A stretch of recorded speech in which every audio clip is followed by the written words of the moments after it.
नमस्कार। हिंदी की पाठशाला यूट्यूब चैनल में आपका स्वागत है। आज का पाठ है टिप्पण, जो कल ही के पाठ का संक्षिप्त रूप है। टिप्पण टिप्पणी से बना हुआ है और यह बहुत ही परिचित शब्द भी है। इससे परिचय जब हमने होश संभाला तभी से हम देखते आ रहे हैं, सुनते भी आ रहे हैं। जब घर में कोई किस्सा कहानी या कोई व्यथा शुरू करता था, उसमें अगर कोई टोक देता था तो कथावाचक या जो कह रहे होते हैं, घटना का वर्णन कर रहे होते हैं, झल्ला करके कहते क्या टीका टिप्पणी जो है कर रहा है, तो उसी टिप्पणी से है। और वैसे ही जब हम विद्यालय में आए तो पाठ के अंतिम में प्रश्नोत्तर खंड में एक प्रश्न रहता था कि निम्नलिखित में से किन्हीं पर निम्नलिखित पर टिप्पणी लिखें। तो टिप्पणी पुराना है, जाना पहचाना है, मगर उसे हम विस्मृत कर रहे हैं, इसलिए परेशानी है। तो और टिप्पण को अच्छी तरह समझने के लिए थोड़ा अंग्रेजी का भी हम लोग सहारा ले लें। तो टिप्पणी अंग्रेजी नोट, और उस नोट में से ई हटा करके आईएनजी अगर लगा देते हैं तो हो जाता है नोटिंग। टिप्पण का अंग्रेजी नोटिंग होता है, और जब आईएनजी लग जाता है तो उसका मतलब होता है कंटिन्यूटी, यानी कि कार्य जो है जारी है। तो वैसे ही कार्यालयों में पत्र आते हैं, उस पत्र में समस्या होती है, कोई शिकायत होती है, कोई याचना होती है, और कोई सूचना चाहिए या किसी समस्या का निदान चाहिए। तो वह जो पत्र आता है उस पत्र को आवती कहते हैं। तो वह आवती या जिसको रिसीट भी कहते हैं, रसीद, वह रसीद डायरीकार ले जाकर के अपने बड़े बाबू के पास रख देता है, दे देता है। बड़ा बाबू उस पत्र को देखते हैं, क्योंकि वे पत्र दो प्रकार के होते हैं। एक वैयक्तिक होता है, यानी कि किसी के नाम से, और दूसरा संस्थानिक या पदनामित होता है, यानी कि कार्यालय के बड़ा प्रधान, या अगर कोई उसमें अनुभाग है तो उस अनुभाग में उस पत्र को जो पदनामित होता है खोलते हैं, और उसकी के कंटेंट को देखते हुए कि इस पत्र का समाधान कितना जरूरी है, अगर अर्जेंट, वेरी अर्जेंट, या क्विक रिस्पॉन्स, या सामान्य गति से होना चाहिए, इसका निर्णय करने के बाद वे संबंधित, अगर अनुभाग का है तो अनुभाग में, या उन्हीं के विभाग का है तो अपने चतुर्थ वर्गीय कर्मचारी, जिसको डायरी लेखक भी कहते हैं, उस डायरी लेखक के पास उस पत्र को देते हुए कहते हैं कि इसकी संचिका तैयार करके लाओ। वह डायरी लेखक संचिका तैयार करता है। संचिका में वह जो है, संचिका यानी कि फाइल, यानी जिसको मिसिल भी कहते हैं, उस संचिका में अगर दो फोल्ड होता है, वह फोल्ड में होता है, फोल्डर, इसीलिए उसको फोल्डर भी कहते हैं। बायां हिस्सा और दाहिना हिस्सा। बायां हिस्सा में वह जो है एक कार्यालय का नाम, पता और पृष्ठ संख्या लिखा हुआ, छपा हुआ एक हरे रंग का कागज लगाता है, और दाहिने साइड में जो पत्र आया होता है उस पत्र को नथी कर देता है, और उस पर क्रमांक दे देता है, जिसको पृष्ठांक कहते हैं। तो पृष्ठांक देने के बाद अब उस पत्र में जो विषय आया है उसको, और कहां से आया है, किसने भेजा है और कब भेजा है, इसका पहले अनुच्छेद में जिक्र करने के बाद उस पत्र में क्या क्या है उसको क्रमिक ढंग से अनुच्छेद परिवर्तन करते हुए, या उस पर क्रम देते हुए, क ख ग 1 2 3 जैसा क्रम देते हुए अंकित करता है। और अंकित करने के बाद बाएं साइड में, यानी कि नोटशीट के बाएं साइड में अपना आद्य अक्षर में अपना हस्ताक्षर करता है। आद्य अक्षर का मतलब हुआ अपने नाम का पहला अक्षर। जैसे राम कुमार सिंह नाम हुआ उसका, तो वहां पर लिखेगा राकू सी और नीचे हस्ताक्षर। और उसके बाद अब वो बड़ा बाबू के पास पहुंचा रहा है, तो प्रसो प्रधान सहायक कर लिख करके वह आगे प्रधान सहायक को दे देता है। प्रधान सहायक उसको देखते हैं, अगर उसमें कोई पत्र से मिलान भी करते हैं, आवती से मिलान करते हैं, अगर कोई कुछ कमी रह जाती है तो उसको दुरुस्त करते हैं। और आवश्यकता अनुसार दूसरे खंड में जो पत्राचार खंड है, अगर उससे संबंधित कोई कागजात या दस्तावेज होता है तो उसको भी उसमें, यानी कि दूसरे खंड में, पत्राचार खंड में क्रम देते हुए, पृष्ठांक देते हुए नथी करवाते हैं और उसके बाद अपने से उच्च अधिकारी के पास उस पर निर्णय के लिए भेजते हैं। यद्यपि वहां पर लिखते हैं यथावत या संशोधित, अगर संशोधन है तो, या अगर उससे पूरी तरह सहमत हैं डायरी लेखक की टिप्पणी के आधार पर को देख करके, तो यथावत। अगर उसमें संशोधन करते हैं तो संशोधित रूप में यथावत उपस्थापित या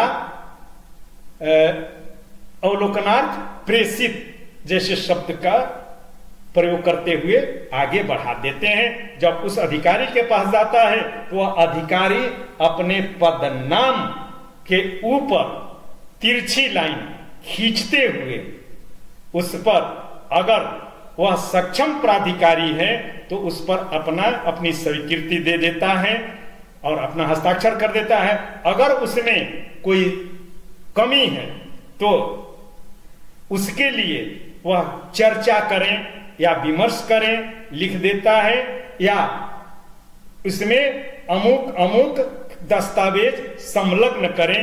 और उसके बाद उससे वो बड़ा बाबू आते हैं और उनसे चर्चा करते हैं। अगर चर्चा से संतुष्ट हो जाते हैं अधिकारी, तो अगर उन्हीं के टेबल से अगर संपन्न होना होता है तो अपना पूरा हस्ताक्षर कर देते हैं तारीख के साथ और मुहर लगा देते हैं। अगर उनसे ऊपर के अधिकारी तक वो जो है जाना है तो यही जो है नोटिंग का सिलसिला हो जाएगा। तो उस पर लिखते हैं यथावत या संशोधित करते हुए अवलोकनार्थ या आदेशार्थ संचिका उपस्थापित। फिर वहां से भी अगर कोई अड़चन नहीं आई तो अब अंतिम बॉस के पास जो है जाना है, तो वहां पर पदनाम को अंकित करते हुए महोदय उपर्युक्त संचिका पर विचारोपरांत संचिका आपके समक्ष आदेशार्थ प्रस्तुत है। आदेश दिया जा सकता है और अगर वह से आदेश मिल गया तो संचिका का काम पूर्ण हुआ और उसके बाद याची को उस संचिका में विभिन्न स्तर पर लिए गए निर्णयों के आलोक में पत्र तैयार करके उनके पास पहुंचा दिया जाता है। साधन पत्राचार भी हो सकता है, नेट भी हो सकता है, जो तरीका हो। अब यह जो है टिप्पणियां कितने प्रकार की होती है या टिप्पण कितने प्रकार का, तो टिप्पण दो प्रकार का होता है। एक को कहते हैं नेमी और दूसरे को नियमित। नियमित यानी कि वो कार्यालय तक ही जो है सीमित रहता है और उसमें कार्यालय के रोजमर्रा के कार्यों के निष्पादन के लिए और कार्यों के निष्पादन के लिए टिप्पणी संचिका तैयार की जाती है और उस पर टिप्पणी लिखी जाती है, इसलिए उसको नियमित टिप्पण कहते हैं। और दूसरा रूप है नियमित टिप्पण। तो नियमित टिप्पण के जो है दो रूप हैं। एक को कहते हैं अंतराविभागीय और दूसरे को अंतर्विभागीय। अंतराविभागीय यानी कि विभाग के अंतर्गत जो विभिन्न अनुभाग हैं उन सबके बीच जो टिप्पण लिखने का कार्य होता है या जो संचिका तैयार की जाती है और जिस पर जो है टिप्पण लिखा जाता है तो उसको अंतरा विभागीय कहते हैं। और यह भी दो प्रकार का होता है, सहायक स्तरीय और अधिकारी स्तरीय। सहायक स्तरीय में ध्यान रहे कि सहायक स्तर के अधिकारी बाएं अपना हस्ताक्षर करते हैं और अधिकारी दाहिने, और टिप्पण लेखन में सहायक अवलोकनार्थ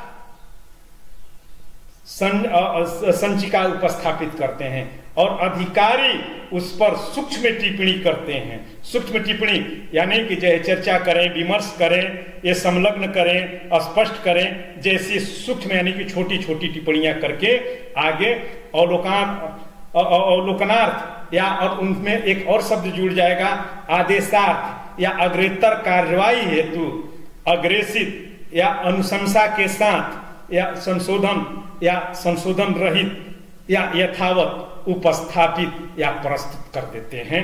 तो ये अधिकारी और वैसे ही अंतर विभागीय यानी कि दो विभागों या दो कार्यालयों के बीच में या बाहर से जो है आए हुए पत्रों के निष्पादन के लिए जो संचिका तैयार की जाती है और उस पर जो टीका टिप्पणियां होती है उसको अंतर विभागीय टिप्पणी कहते हैं। तो अब ये प्रश्न आ जाता है कि इतना जो है इतनी लंबी जो है कसरत क्यों करनी पड़ती है? तो इसके जो है मूल रूप से जो है दो कारण, एक तो कार्य में पारदर्शिता रहे, यानी कि चूंकि जब टिप्पणी लिखी जाती है तो डायरी लेखक से लेकर के जो है अंतिम अधिकारी तक सबकी वह नजर में आता है और सब उस पर जो है गहन चर्चा और विमर्श करने के उपरांत उसको आगे बढ़ाते हैं। यानी कि एक तरह से वह टिप्पणी जो है पूर्णता के साथ छन करके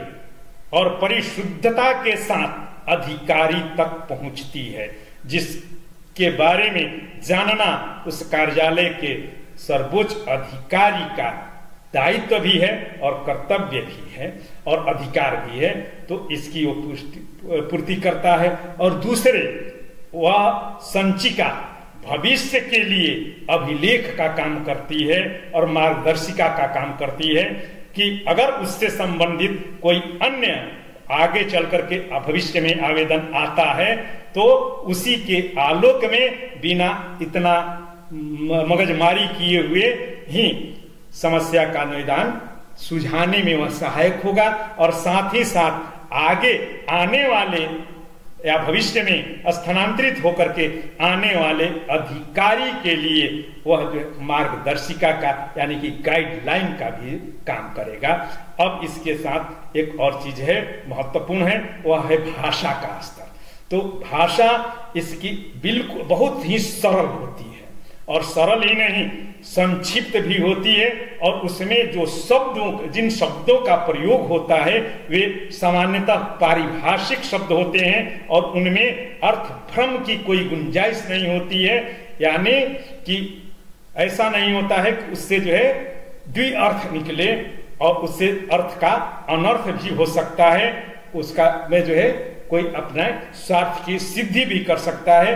तो उसमें तटस्थता और वस्तुनिष्ठता यानी कि उसमें जो है भावना या मनोभाव नहीं काम करेगा, वरन पूरी तरह जो है तटस्थ होकर के वह जो है लिखा गया रहता है, इसलिए उसमें पारदर्शिता भी आती है। और उसके वाक्य जो होते हैं छोटे छोटे होते हैं, स्पष्ट होते हैं। मूल रूप से यही टिप्पण है। मुझे विश्वास है कि समझ में आ गया होगा, अगर नहीं तो मैं लिंक दे दूंगा। कल जो बृहकाय टिप्पण के बारे में जो बताया हूं उसको देख लेंगे तो पूरी तरह से स्पष्ट हो जाएगा। और बहुत बहुत बधाई और अग्रिम शुभकामनाएं भी कि आप परीक्षा में अगर या इससे संबंधित अगर कोई प्रश्न आता है तो आप बहुत अच्छी तरह से लिख लेंगे। नमस्कार और धन्यवाद।